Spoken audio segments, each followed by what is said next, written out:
Hello বন্ধুরা, আসসালামু আলাইকুম। Welcome to my channel. আমি বাপ্পি। যদি আপনার ইনস্টাগ্রামে এরকম লেখা আসে could not load image, tap for retry অথবা কুড নট রিফ্রেশ ফিড, এরকম যদি লেখা থাকে, আপনার সিম এবং ওয়াইফাইয়ের সাথে কানেক্ট করা সত্ত্বেও যদি এই সমস্যাটি হয়, তাহলে এই ভিডিওটি আপনার জন্য। ভিডিওটি খুবই গুরুত্বপূর্ণ হতে যাচ্ছে, ভিডিওটি শেষ পর্যন্ত দেখুন। প্রথমত, আপনার সিমে যদি ডাটা ওপেন করা থাকে সেটি অফ করে আবার অন করবেন। আর যদি ওয়াইফাইতে কানেক্ট করা থাকে সেক্ষেত্রে আপনি ওয়াইফাই আইকনে ক্লিক করে আবার সেটি অন করে নেবেন। এরপরও যদি কাজ না হয় সেক্ষেত্রে আপনি এখানে দেখতে পাচ্ছেন ফ্লাইট মোড, এটি অন করে আবার অফ করে নেবেন। এই সমস্যাটা মূলত হয়ে থাকে নেট প্রবলেম অথবা নেট স্লো এর কারণে।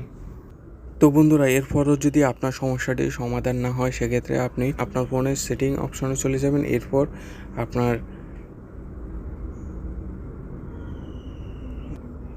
আপনার ফোনের অ্যাপস অপশনে চলে যাবেন, এখানে ক্লিক করে নেবেন।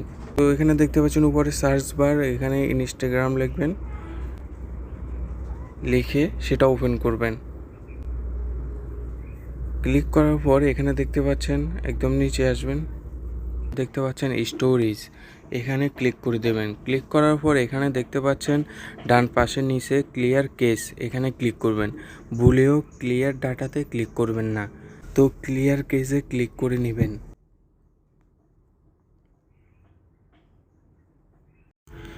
এরপরও যদি আপনার সমস্যাটি সমাধান না হয় তাহলে আপনি ইনস্টাগ্রাম লাইটটি ইউজ করতে পারেন। তারপরও যদি না হয় তাহলে আপনি প্লে স্টোরে চলে যাবেন, এরপর ইনস্টাগ্রামটি আপডেট করে নেবেন। অনেক সময় আপনার অ্যাপস আপডেট করে দিলে অনেক সমস্যার সমাধান হয়ে যায়।